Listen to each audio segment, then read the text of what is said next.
نحمده ونصلي على رسوله الكريم اما بعد فاعوذ بالله من الشيطان الرجيم بسم الله الرحمن الرحيم رب اشرح لي صدري ويسر لي امري واحلل عقدة من لساني يفقهوا قولي۔ آج ہم انشاءاللہ ازواج اور اولاد کے لیے کی جانے والی دعاؤں کے بارے میں بات کریں گے کہ قرآن و سنت میں ہمیں اس بارے میں کیا رہنمائی ملتی ہے۔ دعا ایسی چیز ہے جو انسان کی تقدیر کو بدل دیتی ہے۔ عام طور پر ہم اپنے خاندانی زندگی میں، گھریلو زندگی میں جب پریشان ہوتے ہیں تو ہم سمجھتے ہیں کہ شاید یہ مشکلات زندگی کا حصہ ہیں اور ان میں کبھی کوئی تبدیلی نہیں ہو سکتی، حالانکہ اللہ سبحانہ وتعالیٰ کے لیے کسی بھی چیز کو بدلنا کچھ بھی مشکل نہیں۔ بعض اوقات ہمیں شیطان یہ وسوسہ ڈالتا ہے کہ یہ چیز تمہاری تقدیر میں لکھ دی گئی تھی، اس لیے اب اس سے کوئی نجات کا راستہ نہیں، حالانکہ حدیث میں واضح طور پر آتا ہے، رسول اللہ صلی اللہ علیہ وسلم نے فرمایا، کوئی چیز تقدیر کو بدل نہیں سکتی سوائے دعا کے، اور کوئی چیز عمر میں اضافہ نہیں کرتی سوائے نیکی کے، یعنی اگر انسان دوسروں کے ساتھ خیر و بھلائی کرتا رہتا ہے تو یہ چیز اس کے عمر میں اضافے کا ذریعہ بنتی ہے۔ جیسا کہ ہم نے پہلے بھی ذکر کیا تھا کہ دعا کی قبولیت کے لیے ضروری ہے کہ پہلے ہم اللہ سبحانہ وتعالیٰ کی تعریف بیان کریں۔ اللہ سبحانہ وتعالیٰ کی تعریف کے بے شمار کلمات ہیں جو نبی صلی اللہ علیہ وسلم نے ہمیں سکھائے ہیں۔ ان میں سے ایک یہ بھی ہے، مصعب بن سعد اپنے والد سے روایت کرتے ہیں کہ ایک اعرابی رسول اللہ صلی اللہ علیہ وسلم کی خدمت میں حاضر ہوا اور عرض کیا کہ یا رسول اللہ، مجھے ایسا کلام سکھائیں جسے میں پڑھتا رہوں۔ آپ نے فرمایا، کہو لا الہ الا اللہ وحدہ لا شریک لہ، اللہ اکبر کبیرا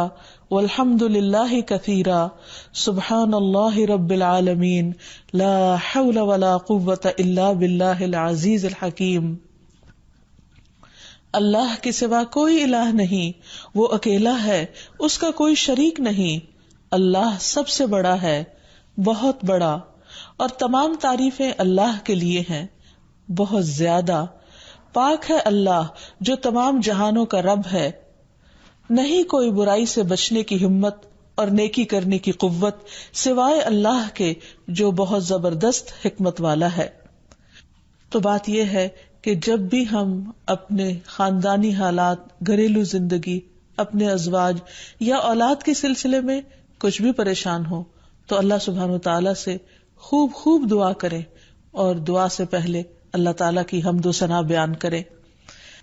جہاں تک ازدواجی زندگی کا تعلق ہے تو اللہ سبحانہ وتعالیٰ نے شوہر اور بیوی کا رشتہ باہم ایک دوسرے سے سکون حاصل کرنے کے لیے بنایا ہے، اور اگر گھریلو زندگی میں دونوں کے درمیان سکون ہی نہ ہو، کوئی خوشی ہی نہ ہو، باہم محبت اور رحمت ہی نہ ہو تو زندگی ویران ہو کر رہ جاتی ہے۔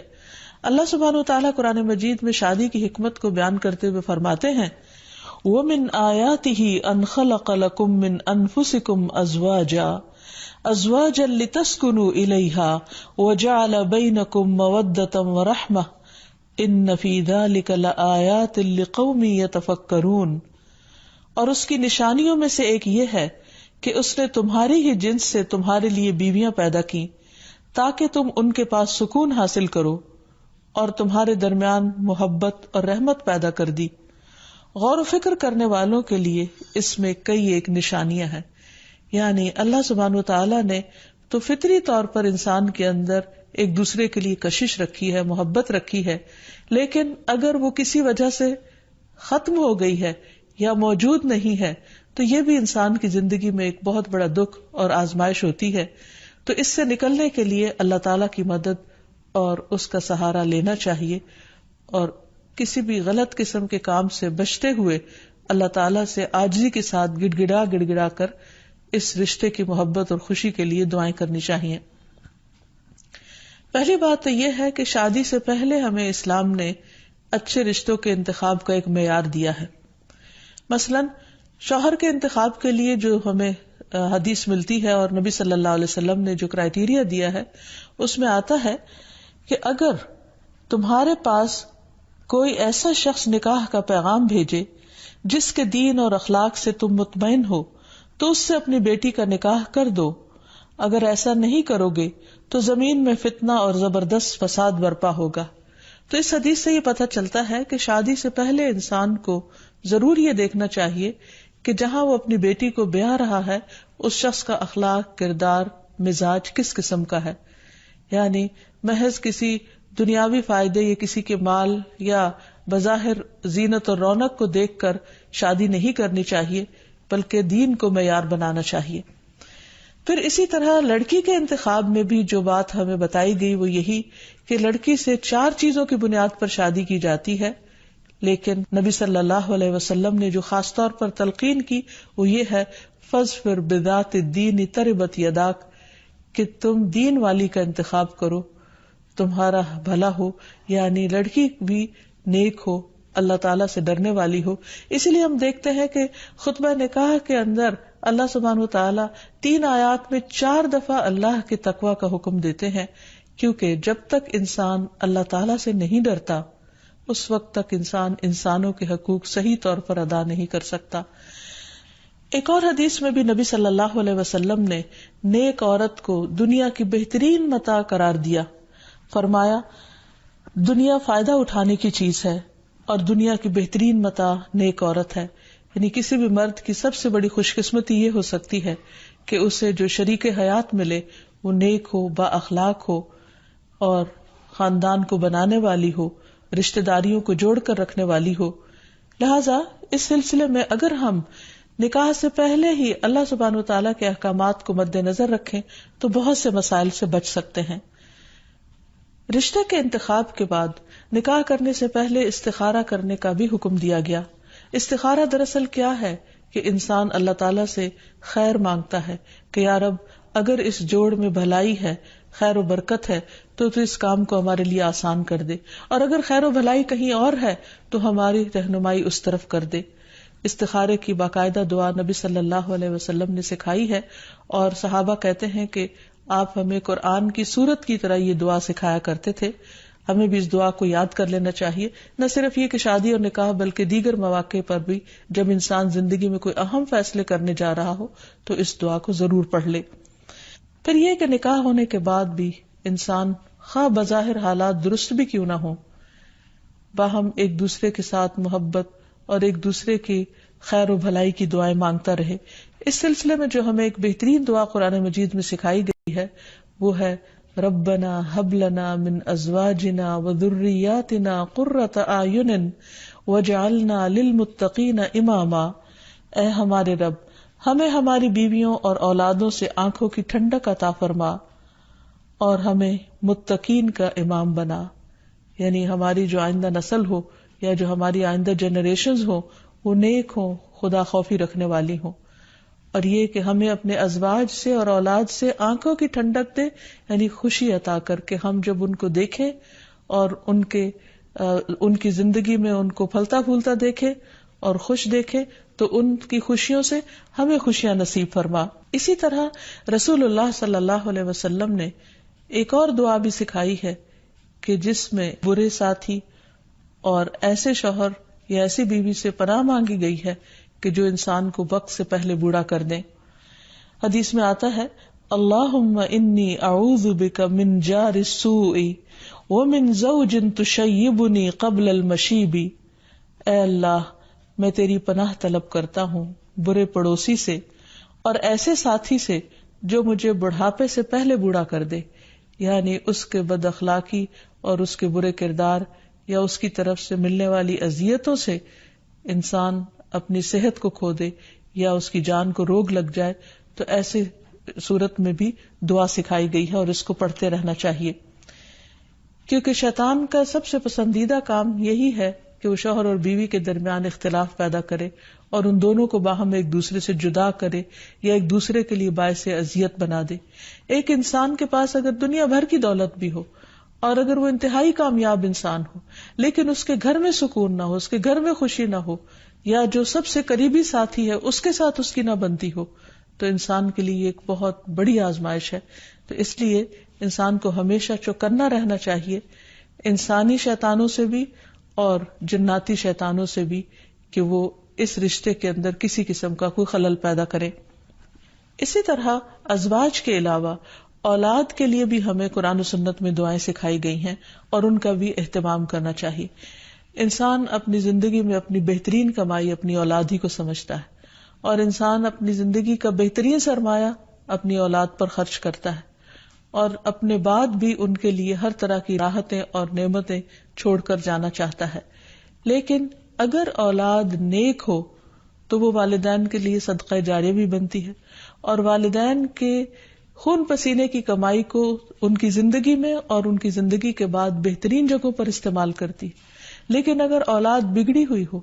تو زندگی میں بھی انسان کے لیے اذیت اور عذاب ہے، اور بعد میں بھی اس کے مال کو ضائع کرنے والی ہوتی ہے اور اس کے لیے بدنامی کا سبب بنتی ہے. اس لیے خصوصی طور پر اولاد کے لیے دعائیں کرتے رہنا چاہیے. نبی صلی اللہ علیہ وسلم نے فرمایا 3 قسم کے لوگوں کی دعائیں قبول ہوتی ہیں اور ان کی قبولیت میں کوئی شک و شبہ نہیں: مظلوم کی دعا، مسافر کی دعا، اور والد کی دعا اپنی اولاد کے لیے. یعنی جب باپ اپنے بچوں کے لیے دعا کرتا ہے تو وہ دعا بھی قبول ہوتی ہے. اسی طرح نبی صلی اللہ علیہ وسلم نے اس بات سے بھی منع کیا کہ کوئی اپنی اولاد کے خلاف دعا کرے یا اس کو بد دعا دے، کیونکہ وہ بھی قبول ہو جاتی ہے اور پھر انسان کے لیے پریشانی کا باعث بنتی ہے. اس سلسلے میں نبی صلی اللہ علیہ وسلم نے فرمایا اپنی اولاد کو بد دعا نہ دو، ایسا نہ ہو کہ وہ اللہ کی طرف سے قبولیت کی گھڑی ہو اور وہ تمہارے لیے قبول کر لے. اور اگر انسان کی ایسی دعا قبول ہو جائے تو پھر انسان کے لیے سخت پریشانی کا باعث ہو سکتی ہے یہ بات. پھر اسی طرح یہ ہے کہ اگر کسی کی اولاد نہ ہو تو اس کے لیے بھی دعا سکھائی گئی ہے،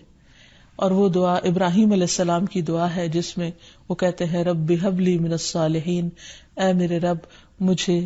نیک اولاد عطا فرما، صالح لوگوں میں سے عطا فرما. فبشرناہ بغلام حلیم، تو ہم نے اسے ایک بردبار بیٹے کی بشارت دی. یعنی اللہ سبحانہ وتعالیٰ نے ان کی دعا سن لی، اور یہ دعا بہت عرصے کے بعد سنی گئی تھی لیکن بہرحال سن لی گئی. ابراہیم علیہ السلام اللہ کے دوست تھے اور مستجاب الدعوات تھے، ان کی دعائیں قبول ہوتی تھی. لیکن یہاں یہ بات بھی پتہ چلتی ہے کہ دعا کی قبولیت کا مطلب یہ نہیں کہ جس وقت انسان منہ سے کوئی بات نکالے اسی وقت پوری ہو جائے. اس کی پورے ہونے میں بعض اوقات